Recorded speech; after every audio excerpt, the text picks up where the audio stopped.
Here on question number 4. So the question says part A. Rewrite the differential equation and boundary conditions in terms of dimensionless radial coordinate and dimensionless temperature defined as z is equals to r by r naught and theta is equals to t minus t naught divided by sc r naught square divided by 4k effective. So here explain why these are logical choices. So in first part we have to continue the question 3. We introduce two dimensionless variables here. First is z, is the dimensionless number here. Here is the dimensionless radical coordinate defined as z is equals to r by r naught. So that inner wall z is equals to 1 and outer wall z is equals to r1 by r naught, r1 by r naught, r1 by r naught, which we call which we call a, since capital theta is a dimensionless temperature. Here is capital theta, which is dimensionless temperature, which is equals to t by t naught, t minus t naught divided by sc r naught square divided by 4k effective. So let's understand why these are logical choices. G is equals to r by r naught is natural because r naught is the only length scale in the problem. It non-dimensionalize the geometry into single parameter. A is equals to r1 by r naught. For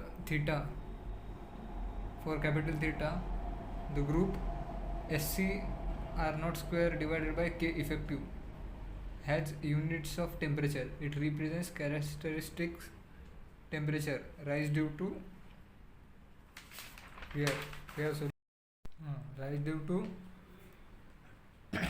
balance between heat generation and conduction k effective. The factor 4 we get here by capital theta 4k effective t minus t naught divided by sc r naught square. Now substituting z is equals to r by r naught and capital theta into governing ordinary differential equation. Since r is equals to z r naught, we have dr is equals to r naught dz and so the intersection of the factor 4 is arbitrary, but it makes final dimensionless answer somewhat simpler in terms of these dimensionless quantities. The partial differential equation becomes 1 by z d of g d theta by dr divided by dz is equals to minus 4. Therefore our final boundary conditions for part 1 becomes boundary condition for first at z is equals to 1, capital theta is equals to 0, and boundary condition second at z is equals to 1, d theta by dr is equals to 0. So for second part we have to check the second part. Integrate that dimensionless differential equation to get radial temperature profile to what viscous flow problem is conduction problem analogous. So after integrating twice leads to capital theta is equals to g minus g square plus c1 ln g plus c2. Application of the boundary condition. Here we have two boundary condition we get in first part. We have to put it here. So application of the boundary condition gives c1 is equals to 2 and c2 is equals to 1. Therefore capital theta is equals to 1 minus g square plus 2 epsilon plus 2 ln g. So here we answer the part number second, part B, sorry. So develop the part C. Develop the expression for temperature and outer wall and for volumetric average temperature of catalyst bed. Now we find the temperature at the outer wall at Z is equals to A is equals to R1 by R0. Capital theta is function of A is equals to 1 minus A square plus 2 ln A. So converting back to dimensionless temperature, T outer is equals to T naught plus SCR naught square divided by 4K effective into 1 minus A square plus 2 ln A. So for the volume average dimensionless temperature, we integrate capital theta over the annular cross section. So here we get the equation.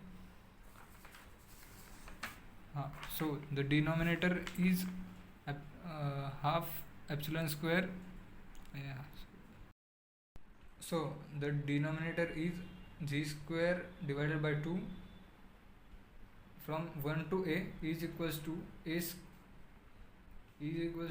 square minus 1 divided by 2, the numerator, integrating 1 minus g square plus 2 ln A 2 ln g into g dz term by term. After substituting limits and simplifying, we get the final equation of capital theta. So this is our final equation for part C. For part D, which is numerical calculation, now we are substitute the given values. R0 is equals to 0.45 inches, which is equals to 1.143 centimeter, and R1 is equals to 0.5 inches, which is equals to 1.270 centimeters. A is equals to R1 by R. A is equals to R1 by R. So A.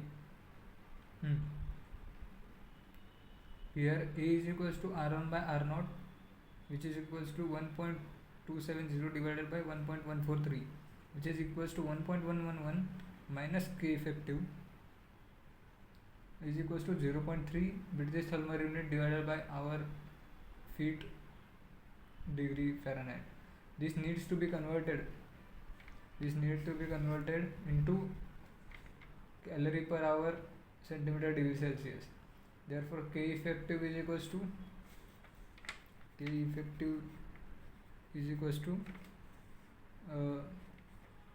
where is the value of K effective?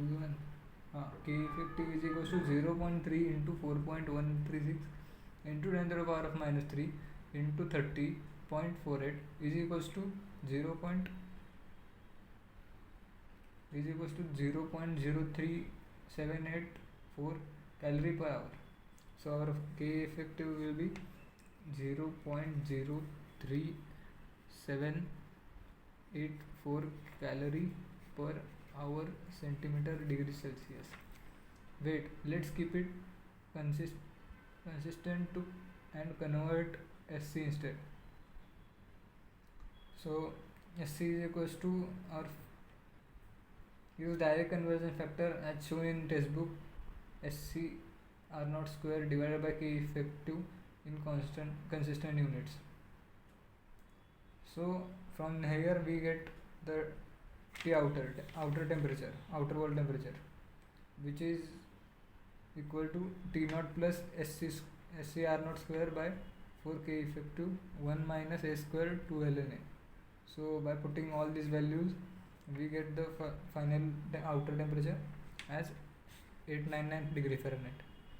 So part E, if effect of doubling radius. Finally, what happens if the both R0 and R1 are double?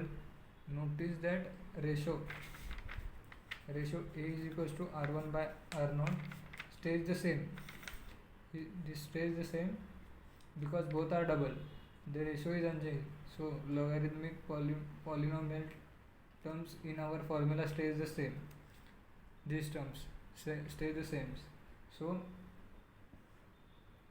however, R0 appears squared in the formula of this. Yes. Here, like in this formula, R0 is the key. So the temperature difference between inner and outer walls is increased by factor 4. Instead of about 1 degree Fahrenheit difference, we would see approximately 4 degree Fahrenheit difference. This shows that annular reactor geometry is very sensitive to absolute size of the radius. Thicker reactors have much larger temperature gradients, which can affect reaction rates at selectivity. So, if the inner and outer radii were double, the temperature difference between walls would be 4 times as great. So, we have done all 4 questions here.